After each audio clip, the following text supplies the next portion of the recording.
they wrote a petition to the Bayelsa State House of Assembly in a bid to resolve this thing, and there was no response. My name is Boye Kariai. This story is about my husband Ezekiel Kariai Dakuru, who in 2024 wrote an exam, a scholarship exam organized by Dr. Azibapo Erani and the Ezekiel Group.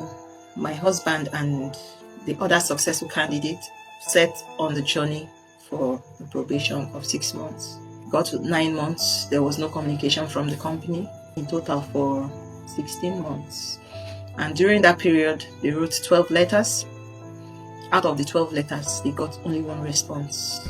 At the point, the whole process became depressing. They were given the option to, if they cannot be patient, they should resign. If they feel they are missing something outside. That was the response, amongst other things from the letter. So they resigned. After resignation, they wrote a petition to the Bayelsa State House of Assembly in a bid to resolve this thing, and there was no response. The court is the hope of the common man, so my husband took the matter to court. And when it was published by Sahara Reporters that he had sued them, a smear campaign was launched against my husband. He didn't want to respond actually, because the case was already in court, but the narrative was very bad. Him and the other guy were referred to as the Bayelsa State Happy Boys. Some people saying this is why the big men in Bayelsa does not like helping our youth, because we have entitlement mentality. When my husband tried to defend himself by at least shedding a little light on the truth, he was petitioned by Dr. Azibapo Erani. Police came from Abuja on the 3rd of March 2026, and my husband was bundled to Abuja. He was held at SARS Abattoir for days. On the Friday that they said we could bail him, they suddenly said they are not going to grant him bail because they will take him to court. He was arraigned at the magistrate court, Kuje, because we were not aware of the court that he was going to be taken to until that morning. There was no way for us to officially file for his bail. So he was remanded in Kuje prison for about a week. When we got to court on the day that the bail hearing was supposed to come up, the judge said he had not really had time because he's about to travel for Salah, and from March we were given a date in April. So in April we went back to court.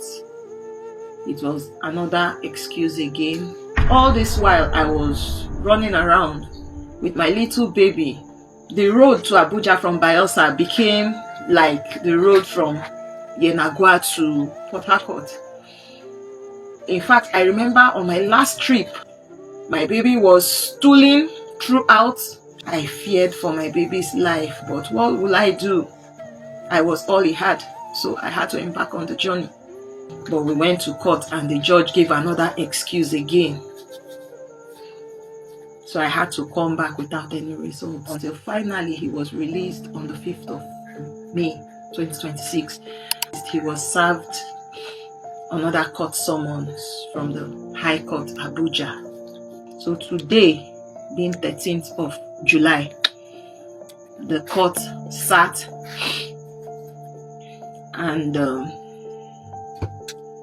my husband was remanded at Kuje prison once again. I want the public to know that all my husband wanted was a better life for his family. I want the world to know that we explored other means, quieter means of resolving the issue, but at every turn we were met with brick walls. That was why we had to go to court. That was why we had to cry out.